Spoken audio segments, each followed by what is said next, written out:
नमस्कार, मैं रवीश कुमार। दो बातों को लेकर जवाब मांगा जाना चाहिए। सीज फायर का क्रेडिट किसे दिया जाए? राष्ट्रपति ट्रंप और प्रधानमंत्री मोदी के बीच क्या कुछ चल रहा है?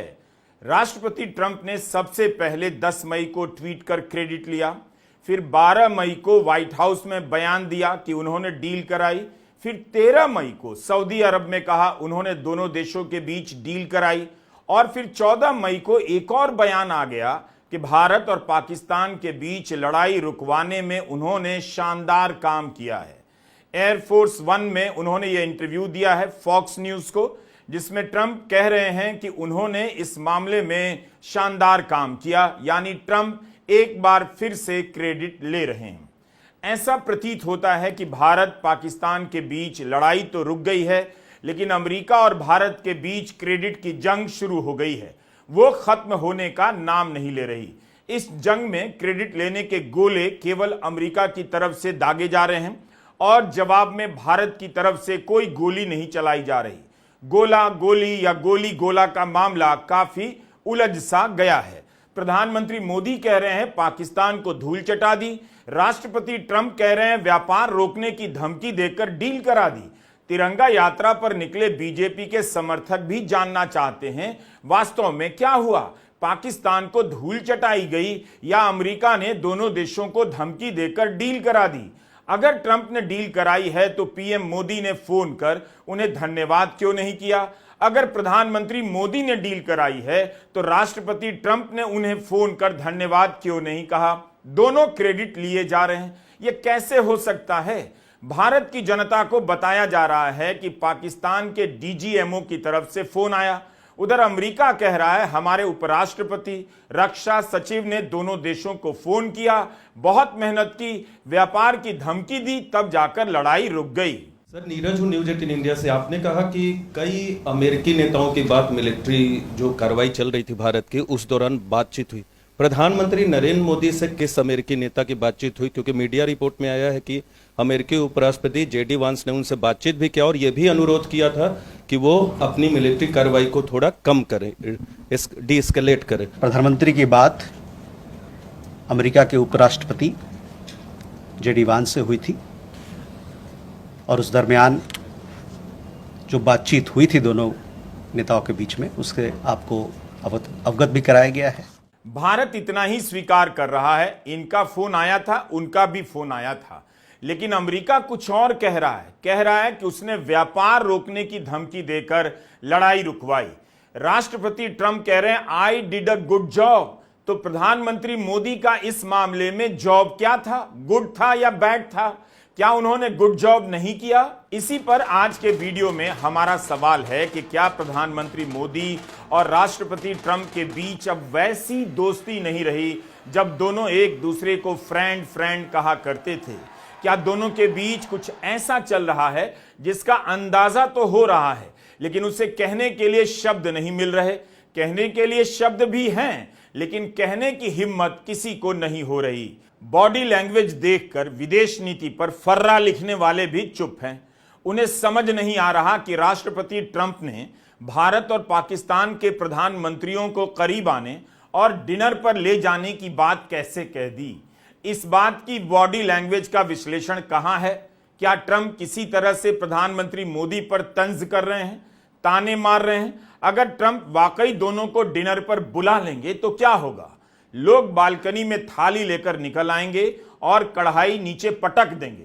क्या भारत की जनता वास्तविक छोड़िए किसी काल्पनिक डिनर के लिए राजी हो जाएगी जहां एक मेज पर पाकिस्तान के प्रधानमंत्री शहबाज शरीफ और भारत के प्रधानमंत्री नरेंद्र मोदी भोजन कर रहे हो? हमारा सवाल है कि क्या ट्रंप अपने बयानों से प्रधानमंत्री मोदी को कुछ संदेश दे रहे हैं? दोस्ती में दरार की बात आपने सुनी होगी, या तो दरार पड़ गई है या फिर इस दोस्ती में लाइन खींची जा रही है। क्या ट्रंप दोस्ती में नई लाइन खींच रहे हैं? विदेश नीति को बॉडी लैंग्वेज की नीति समझने वाले विद्वान क्यों नहीं बता रहे हैं? सवाल है कि अमेरिका किस भरोसे यह बात कह रहा है, मजाक में ही सही, कि भारत और पाकिस्तान को करीब ला सकता है, इतना कि दोनों के प्रधानमंत्रियों को डिनर पर ले जा सके। डिनर कहां होगा? खान मार्केट में या लाहौर के मीना बाजार में? I think they're actually getting along. Maybe we can even get them together a little bit, Marco, where they go out and have a nice dinner together. Wouldn't that be nice? But we've come a long way, and it's could be, you know. चल क्या रहा है दोनों में? किसने cease fire रुकवाया, प्रधानमंत्री मोदी ने या ट्रंप ने? ट्रंप तो लगातार बोले जा रहे हैं उन्होंने सीज फायर रुकवाया, बल्कि वे सीज फायर का इस्तेमाल नहीं करते, डील का प्रयोग करते हैं। जब रुकवाने का श्रेय ट्रंप साहब लिए जा रहे हैं तो बीजेपी के नेता और कार्यकर्ता किस विजय के बाद, किसकी विजय के बाद तिरंगा यात्रा निकाल रहे हैं? सीज फायर क्या विजय है? तिरंगा यात्रा में छात्रों को क्यों बुलाया जा रहा है? स्कूल के बच्चों को क्या पता? इसमें तो हाउसिंग सोसाइटी के अंकिलों को बुलाया जाना चाहिए। सीज फायर के बाद से सुन्न हो गए हैं। तिरंगा यात्रा में आम नागरिकों की भागीदारी क्या आपको बढ़ चढ़कर दिखाई दे रही है? बीजेपी सेना के अलावा प्रधानमंत्री मोदी को भी क्रेडिट देने के लिए तिरंगा यात्रा निकाल रही होगी, लेकिन यहां सीज फायर का क्रेडिट तो ट्रंप एक बार नहीं बल्कि कई बार लिए ही जा रहे हैं। इस तरह के कार्यक्रमों के बाद भी यह सवाल धुंधला नहीं हो पा रहा है कि जब भारत इतना आगे बढ़ चुका था, पाकिस्तान कांप रहा था, तो बिना शर्त सीज फायर क्यों हुआ? किसके दबाव में हुआ? लोग जानना चाहते हैं कि क्या अमेरिका के दबाव में प्रधानमंत्री मोदी पीछे हट गए, झुक गए? ट्रंप क्यों बार बार कह रहे हैं कि भारत और पाकिस्तान के बीच उन्होंने डील कराई है? Just days ago, my administration successfully brokered a historic ceasefire to stop the escalating violence between India and Pakistan. And I used trade to a large extent to do it. I said, fellas, come on, let's make a deal. Let's do some trading. Let's not trade nuclear missiles. Let's trade the things that you make so beautifully. Bharat सार्वजनिक रूप से America के इस दावे का खंडन क्यों नहीं कर पा रहा है? क्या राष्ट्रपति ट्रंप परीक्षा ले रहे हैं, टेस्ट कर रहे हैं कि प्रधानमंत्री मोदी या विदेश मंत्री एस जयशंकर उनके बयान के विरोध में कुछ बोल दें? तभी वे बार बार इन बातों को दोहराए जा रहे हैं। इसका खंडन कम से कम भारत के विदेश मंत्री को करना चाहिए था, उन्हें यह रिस्क लेना चाहिए था। लेकिन विदेश मंत्रालय के प्रवक्ता से खंडन करवाया जा रहा है कि ट्रेड को लेकर, व्यापार को लेकर कोई बात नहीं हुई। पहलगाम हमला हुआ तब प्रधानमंत्री सऊदी अरब में ही थे, वहां की यात्रा छोड़कर लौटे थे। उसी सऊदी अरब में ट्रंप ने दोहराया कि डील उन्होंने कराई, और जब यह कह रहे थे तब वहां बैठे सऊदी अरब के प्रिंस मोहम्मद बिन सलमान अल सऊद तालियां बजा रहे थे। 12 मई और 13 मई को ट्रंप ने 2 बार यह बात कही है, लेकिन भारत की तरफ से विदेश मंत्रालय के प्रवक्ता रणधीर जायसवाल कहते हैं किसी भी स्तर पर व्यापार को लेकर कोई चर्चा नहीं हुई। उन्होंने यह तो माना कि ऑपरेशन सिंदूर के बाद भारत और अमेरिका के बीच बातचीत हुई, लेकिन व्यापार की चर्चा नहीं हुई। From the time of Operation Sindoor commenced on 7th May till the understanding on cessation of firing and military action on 10th May,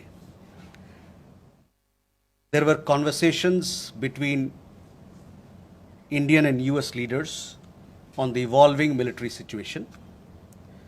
The issue of trade did not come up in any of these discussions. तो cease fire और cease fire के पीछे व्यापार की क्या भूमिका थी, इसे लेकर 2 दावे हैं।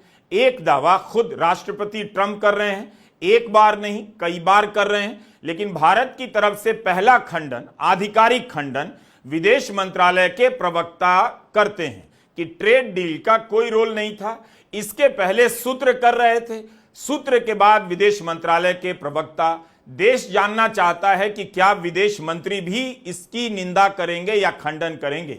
कम से कम इस बयान को लेकर ही मोदी सरकार के मंत्री ट्वीट कर देते, देखिए हमने अपनी राय साफ कर दी, ट्रेड को लेकर कोई बात नहीं हुई। विदेश मंत्री एस जयशंकर इसे ट्वीट कर देते, क्यों नहीं किया उन्होंने अपने ही प्रवक्ता के बयान को लेकर ट्वीट? प्रधानमंत्री मोदी ने यही दावा किया है, ट्रंप उनके फ्रेंड हैं, ट्रंप ने भी उन्हें कई बार अपना फ्रेंड कहा है। जब से पहलगाम हमला हुआ तब से आपने ट्रंप के बयानों में कितनी बार प्रधानमंत्री मोदी को लेकर फ्रेंड जैसा संबोधन सुना है? वे पाकिस्तान के प्रधानमंत्री शहबाज शरीफ को फ्रेंड नहीं कहते, लेकिन उनका नाम जिस तरह से लिए जा रहे हैं, बराबरी से लिए जा रहे हैं भारत के प्रधानमंत्री के साथ, क्या हमेशा से ऐसा था? यह सवाल इसलिए भी जरूरी है कि अमेरिका के लिए कब से भारत और पाकिस्तान बराबर हो गए। हाउडी मोदी में ट्रंप ने दोस्ती की कितनी कस्में खाई, लेकिन अगले ही दिन पाकिस्तान के तत्कालीन प्रधानमंत्री इमरान खान को भी दोस्त कह दिया। इस एक अपवाद को छोड़ दें तो इस बार ट्रंप के बयानों में पाकिस्तान को लेकर आतंकवाद का जिक्र नजर नहीं आता, जबकि जनवरी 2018 में राष्ट्रपति ट्रंप ने अपने पहले कार्यकाल में पाकिस्तान को लेकर कहा था कि अमेरिका ने पिछले 15 साल में पाकिस्तान को 33 अरब डॉलर की मदद देकर मूर्खता की है। पाकिस्तान ने अमेरिका को कुछ नहीं दिया बल्कि झूठ बोला और धोखा दिया। पाकिस्तान सोचता है हमारे नेता बेवकूफ हैं, पाकिस्तान आतंकवादियों को सुरक्षित पनाह देता है और हम अफगानिस्तान में आतंकवादी खोजने जाते हैं तो मदद भी नहीं करता। ट्रंप जब पहली बार राष्ट्रपति नहीं बने थे तब का एक और बयान है। 6 जुलाई 2012 को उन्होंने कहा कि पाकिस्तान हमसे ओसामा बिन लादेन को 6 साल तक शरण देने के लिए कब माफी मांगेगा, यह कैसा दोस्त है। कहने का मतलब है भारत और अमेरिका के संबंधों में या किसी भी मामले में भारत और अमेरिका ही दिखाई देते थे, पाकिस्तान बीच में नहीं आता था। इस बार राष्ट्रपति ट्रंप पाकिस्तान को आतंक का पनाह देने वाला देश नहीं कह रहे, जबकि पहले कह चुके हैं। इसलिए इसकी गहन छानबीन होनी चाहिए कि राष्ट्रपति ट्रंप और प्रधानमंत्री मोदी के बॉडी लैंग्वेज में विदेश नीति की जो कामयाबी देखी जा रही थी, दिखाई जा रही थी, क्या वो अब भी देखी जा सकती है। आपको यह थंबनेल याद होगा, जब नवंबर के महीने में अमेरिका में चुनाव प्रचार चल रहा था, उस समय राष्ट्रपति ट्रंप ने प्रधानमंत्री मोदी की तारीफ की, अच्छा दोस्त बताया, लेकिन साथ में भारत को लेकर तंज कर दिया, भारत को सबसे बड़ा टैरिफ अब्यूजर कह दिया। एक समारोह में कह दिया कि मोदी के साथ मेरे अच्छे रिश्ते हैं, मगर कुछ मामलों में भारत चीन से भी ज्यादा टैरिफ लगाता है, मुस्कुराते हुए टैरिफ लगाता है। जब शपथ ग्रहण समारोह के लिए चीन के शी जिनपिंग को निजी तौर पर न्योता दिया जा रहा था तो उम्मीद की जा रही थी कि अपने दोस्त प्रधानमंत्री मोदी को भी बुलाएंगे। कितनी तरह की सच और झूठी कहानियां चली कि न्योते के लिए भारत की तरफ से लॉबी की जा रही है, हालांकि इसकी कभी पुष्टि नहीं की गई। ट्रंप के शपथ ग्रहण समारोह में विदेश मंत्री एस जयशंकर की उपस्थिति और उनकी बॉडी लैंग्वेज भी असहज करने वाली लगी। शपथ लेते ही ट्रंप ने अमेरिका में अवैध रूप से रहने वाले प्रवासियों को हथकड़ियों और बेड़ियों में बांधकर भारत भिजवा दिया। कुछ देशों ने जब विरोध किया, ट्रंप उनकी बात मान गए, उन्हें सम्मान के साथ भेजा। लेकिन भारतीयों को लेकर जब अमेरिकी सेना का विमान उतरा तो कितना हंगामा हुआ। इन कड़ियों को मिलाकर आप देखेंगे तो राष्ट्रपति ट्रंप के बयानों से दोस्ती का भाव वैसा नजर नहीं आता और एक दोस्त की तरह भारत भी हां में हां नहीं मिला पा रहा है, बल्कि चुप हो गया है। अमेरिका से बयान आता है, भारत की तरफ से चुप्पी साध ली जाती है। दोस्ती पर जोर इसलिए भी है कि मोदी समर्थक जानकारों ने उनके 11 साल के कार्यकाल में विदेश नीति की व्याख्या करते हुए दोस्ती और निजी संबंधों पर काफी जोर दिया। गले लगाने की नीति को सहजता के रूप में प्रदर्शित किया। तो अब इस वक्त व्यक्तिगत रिश्ते आपको कहां दिखाई दे रहे हैं, क्या दिख रहे हैं? राष्ट्रपति के रूप में शपथ के बाद जब प्रधानमंत्री मोदी अमेरिका गए तब भी उन्होंने कहा था हाउडी मोदी के समय की गूंज भारत में अब भी है। क्या वाकई इस समय आपको हाउडी मोदी के समय ट्रंप और मोदी की दोस्ती की गूंज सुनाई दे रही है? मेरे लिए खुशी की बात है, मुझे इस कार्यकाल में राष्ट्रपति ट्रंप के साथ फिर एक बार कार्य करने का अवसर मिला है। मैं कह सकता हूं कि राष्ट्रपति ट्रंप के पहले 4 वर्ष का मेरा जो अनुभव था, जो गर्मजोशी थी, जो उत्साह था, जो विश्वास था, वही गर्मजोशी, वही उत्साह, वही विश्वास के साथ हम फिर एक बार साथ मिलकर के आगे बढ़ेंगे। और मेरे लिए खुशी की बात है कि आते ही राष्ट्रपति ट्रंप ने एक मित्र की तरह मुझे पुराने अहमदाबाद के स्टेडियम की याद दिलाई। ये बात सही है कि ह्यूस्टन में हाउडी मोदी और गुजरात में अहमदाबाद में नमस्ते ट्रंप, वो दो एक ऐसी बहुत बड़े विशाल कार्यक्रम रहे जिसकी गूंज आज भी भारत के हर कोने में सुनाई दे रही। हाउडी मोदी से लेकर सीज फायर तक काफी बदल गया है। क्या इसका कारण यह भी हो सकता है कि चुनाव प्रचार के दौरान ट्रंप ने सार्वजनिक तौर पर कह दिया कि प्रधानमंत्री मोदी अमेरिका आ रहे हैं और मुझसे भी मिलेंगे। सितंबर 2024 में प्रधानमंत्री मोदी अमेरिका गए, तब उन्होंने ट्रंप से मुलाकात नहीं की। उन्होंने तो कमला हैरिस से भी मुलाकात नहीं की। चुनाव के समय उम्मीदवारों से मिलने की नीति सही भी नहीं होती। प्रधानमंत्री मोदी ने मुलाकात ना कर एक तरह से सही काम किया, लेकिन हाउडी मोदी के समय चुनाव प्रचार ही तो चल रहा था। तब तो उन्होंने ट्रंप के साथ चुनावी सभा की और चुनावी नारा दिया, अब की बार ट्रंप सरकार। ट्रंप तब चुनाव हार गए। सितंबर 2024 में ट्रंप ने बाकायदा ऐलान किया कि प्रधानमंत्री मोदी अमेरिका आएंगे तो उनसे भी मिलेंगे। इसी समय इस्राएल के प्रधानमंत्री नेतन्याहू भी अमेरिका गए। उन्होंने राष्ट्रपति बाइडेन के साथ साथ ट्रंप से भी मुलाकात की थी। I said, come on, we're going to do a lot of trade with you guys. Let's stop it. Let's stop it. If you stop it, we're doing trade. If you don't stop it, we're not going to do any trade. 10 मई के cease fire के बाद से Trump के जितने भी बयान आए हैं, उसमें प्रधानमंत्री मोदी का जिक्र दोस्त की तरह नहीं दिखता। ट्रंप ने हमेशा ही उनका नाम पाकिस्तान के प्रधानमंत्री शरीफ के साथ लिया है। दोनों को ही लोकप्रिय नेता कहा है, दोनों को ही मजबूत नेता कहा है, दोनों को ही दूरदर्शी नेता कहा है, और यह भी सुन लीजिए, दोनों को ही स्मार्ट नेता कहा है। And they both have very powerful leaders, very strong leaders, good leaders, smart leaders. And it all stopped. Hopefully it'll remain that way, but it all stopped. Trump के इस बयान से ऐसा लगता है पहलगाम हमले के बाद दुनिया को प्रधानमंत्री मोदी के अलावा एक और नेता मिल गया है जो स्मार्ट है, बहुत शक्तिशाली है, लोकप्रिय है, मजबूत है, और वो है पाकिस्तान के प्रधानमंत्री शहबाज शरीफ। यही नहीं, कई लोगों ने नोट किया कि पहलगाम हमले के बाद दुनिया के कई देशों ने केवल खाना पूर्ति की है, भारत की आत्मरक्षा के अधिकार का समर्थन नहीं किया। कई सवालों को लेकर अच्छी खासी चुप्पी पसरी हुई है। कूटनीति की शब्दावली में हाइफन की बात होती है। जब भारत और पाकिस्तान का नाम इस चिन्ह के साथ अगल बगल लिखा जाए या लिया जाए तो इसे हाइफेनेटेड कहते हैं। अक्सर मिलती जुलती चीजों के नाम के बीच हाइफन का निशान डाल दिया जाता है। टाइम्स ऑफ इंडिया ने भी संपादकीय लिखा है कि ट्रंप हूथी से बात करें, हमास से बात करें, पर तब भी भारत और पाकिस्तान का नाम एक साथ नहीं लेना चाहिए। अखबार लिखता है किसी पाकिस्तान में ओसामा बिन लादेन को शरण मिली, 26/11 के हमले में 6 अमेरिकी मारे गए, पाकिस्तान के हक्कानी नेटवर्क के कारण कितने अमेरिकी सिपाही मारे गए। इसलिए ट्रंप के लिए भी कुछ सीमा होनी चाहिए। भारत और पाकिस्तान के बीच का फर्क उन्हें नजर आना चाहिए। इस संपादकीय के बहाने हमारे कहने का भी यही मतलब है कि भारत ने कई दशक इस पर काम किया कि भारत और पाकिस्तान का नाम एक साथ ना लिया जाए, एक कैटेगरी में ना लिया जाए। इसे डी हाइफनेशन की नीति कहते हैं। पाकिस्तान को डी हाइफनेट किया जाए, यानी पाकिस्तान का नाम बराबरी से भारत के साथ कैसे लिया जा सकता है। पश्चिमी देश दोनों देशों का नाम एक साथ भारत पाकिस्तान नहीं कहें। उनके दिमाग में यह बात स्पष्ट हो कि भारत और पाकिस्तान अलग अलग तरह के देश, अलग अलग तरह के राजनीतिक तंत्र वाले देश हैं। इसके लिए भारत ने कूटनीतिक स्तर पर बहुत काम किया, लेकिन अब लगता है सब धरा का धरा रह गया, पीछे चला गया। ट्रंप केवल यही दावा नहीं कर रहे कि उन्होंने व्यापार रोकने की धमकी देकर लड़ाई रुकवा दी, बल्कि भारत और पाक का नाम एक साथ लिए जा रहे हैं। जैसे इस बयान में देखिए, भारत और पाकिस्तान के प्रधानमंत्री का जिक्र एक साथ करते हैं। ट्रंप दोनों को महान बताते हैं, दोनों को शानदार बताते हैं।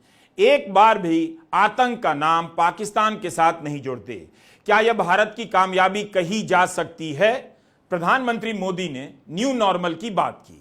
आतंकी हमले का जवाब देना ना तो नया है ना नॉर्मल है। अमेरिका ने भी आतंकी हमलों का जवाब दिया है, इस्राइल ने भी दिया है, और दुनिया के कई देशों ने आतंकी हमलों का जवाब दिया है। आतंकी हमलों का जवाब हमेशा ही दिया जाना चाहिए। जवाब के तरीके हर बार अलग अलग हो सकते हैं। भारत की जनता जानना चाहती है कि अगर युद्ध की हद तक जवाब देना न्यू नॉर्मल है तो फिर सीज फायर क्या हुआ, क्यों हुआ, सीज फायर की शर्तें क्या हैं। बिना शर्तों के भी सीज फायर होता है। ट्रंप भारत और पाकिस्तान का जिक्र बराबरी से करने लगे हैं। क्यों कर रहे हैं? यह जो नई बराबरी आई है उस पर प्रधानमंत्री मोदी या उनके तमाम मंत्री क्यों चुप हैं? उनकी चुप्पी न्यू नॉर्मल है? क्या न्यू नॉर्मल हो सकती है? उन्हें बताना चाहिए कि नई बराबरी मंजूर है या नहीं। क्या यह किसी भी तरह से वैश्विक नीति में भारत के परचम का प्रदर्शन है? तभी तो हमारा सवाल है कि राष्ट्रपति ट्रंप और प्रधानमंत्री मोदी के बीच क्या कुछ चल रहा है। जिस तरह से राष्ट्रपति ट्रंप प्रधानमंत्री मोदी और पाकिस्तान के प्रधानमंत्री शहबाज शरीफ का बराबरी से जिक्र करते हैं, उससे संदेह हो रहा है, सवाल उठ रहा है, किसी को भी संदेह होना चाहिए कि ट्रंप की बातों से ऐसा क्यों लग रहा है जैसे किसी पुरानी दोस्ती के बाद होता है, तानों के सहारे बात होती है, या पुराने दोस्त के सामने नए दोस्त का नाम उसे चिढ़ाने के लिए लिया जाता है। प्रधानमंत्री मोदी भी उनके ट्वीट पर कोई प्रतिक्रिया नहीं देते, या इस तरह की पश्चिम की अवधारणा पर उनके विदेश मंत्री नहीं बोल रहे हैं। उम्मीद है जल्दी ही हाइफन को लेकर वेस्ट की अवधारणा पर विदेश मंत्री एस जयशंकर अटैक करेंगे। काफी देर से धीरे धीरे भारत के अखबारों में इस नई बराबरी को नोट किया जा रहा है। गोदी चैनलों पर तो ट्रंप के बयानों को लेकर चुप्पी छाई हुई है। यह गोदी मीडिया भी अजीब मीडिया है। जब ट्रंप ने भारतीयों को हथकड़ियां पहनाकर भेजा, तब बचाव करने लगा कि आप दूसरे देश का कानून तोड़ेंगे तो वह एक्शन लेगा, लेकिन अमेरिका हर देश के अवैध प्रवासियों को इस तरह से नहीं भेज रहा था।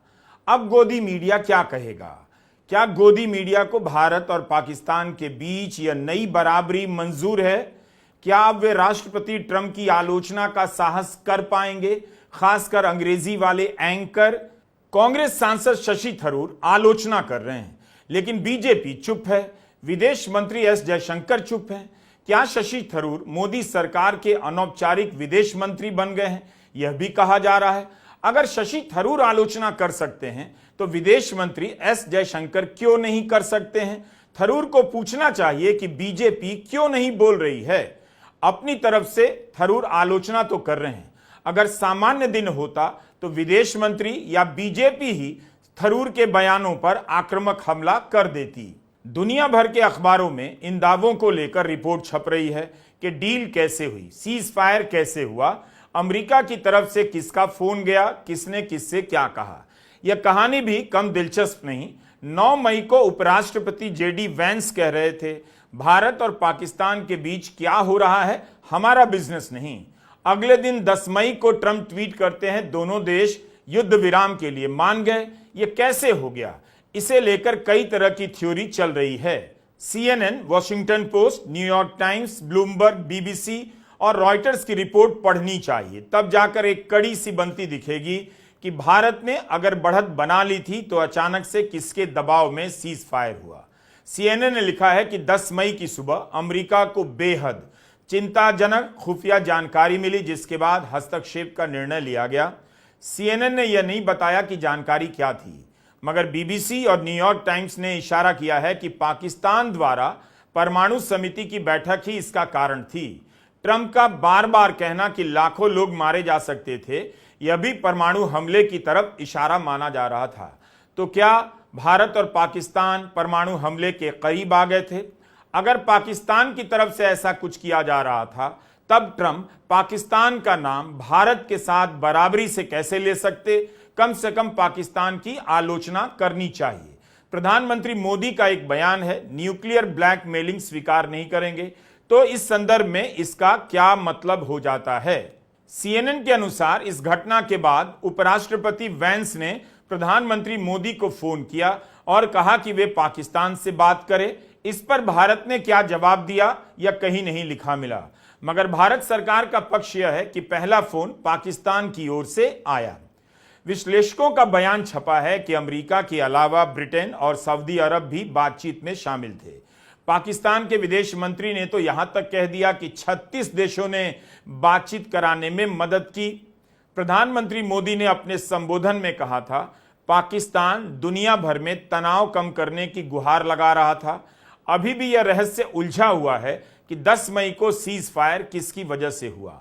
इसके लिए तीनों को क्रेडिट दिया जाए, यानी भारत के प्रधानमंत्री और पाकिस्तान के प्रधानमंत्री के साथ अमेरिका के राष्ट्रपति को, या फिर केवल भारत के प्रधानमंत्री को क्रेडिट दिया जाए। या केवल अमेरिका के राष्ट्रपति डोनाल्ड ट्रंप को क्रेडिट दिया जाए। हमारा वीडियो बार बार देखने के लिए मैं आप दर्शकों को पूरा का पूरा क्रेडिट देता हूं। यह भी एक सूचना है, मेरा एक नया चैनल और बन गया है, रवीश कुमार नई सड़क। इसका लिंक डिस्क्रिप्शन में दिया गया है, इसे भी सब्सक्राइब कर लीजिए ताकि इस चैनल पर रवीश कुमार ऑफिशियल पर अगर कोई संकट आए, सरकार की बुरी नजर पड़ जाए, तो आप रवीश कुमार नई सड़क पर हमारा वीडियो देख सकें। सीमावर्ती इलाकों के लोगों की एक शिकायत है कि प्रधानमंत्री मोदी ने पुंछ में मारे गए नागरिकों का जिक्र तक नहीं किया और देश भी उनकी स्थिति की बात नहीं कर रहा। हिंदुस्तान टाइम्स में एक खबर छपी है कि मोदी सरकार ऑपरेशन सिंदूर के बारे में एनडीए शासित राज्यों के मुख्यमंत्रियों को जानकारी देगी। इस खबर पर कांग्रेस की प्रवक्ता सुप्रिया श्रीनेत ने पूछा है, सीमावर्ती राज्यों के मुख्यमंत्रियों को क्यों नहीं जानकारी दी जाएगी? पंजाब में आम आदमी पार्टी की सरकार है, हिमाचल प्रदेश में कांग्रेस की है, जम्मू कश्मीर में एनसीपी कांग्रेस की सरकार है। ये राज्य सीमा से सटे हैं, इनके मुख्यमंत्रियों को क्यों नहीं जानकारी दी जानी चाहिए? तो यहां से राजनीति शुरू हो चुकी है। अब होंगे दावे, बड़े बड़े दावे, लेकिन कोई नहीं बताएगा पहलगाम में चूक कैसे हो गई, हजारों लोग थे, आतंकवादी कैसे आ गए, सुरक्षा क्यों नहीं थी, उसके लिए जिम्मेदार कौन था, उसके खिलाफ क्या कार्रवाई हुई। नमस्कार, मैं रवीश कुमार।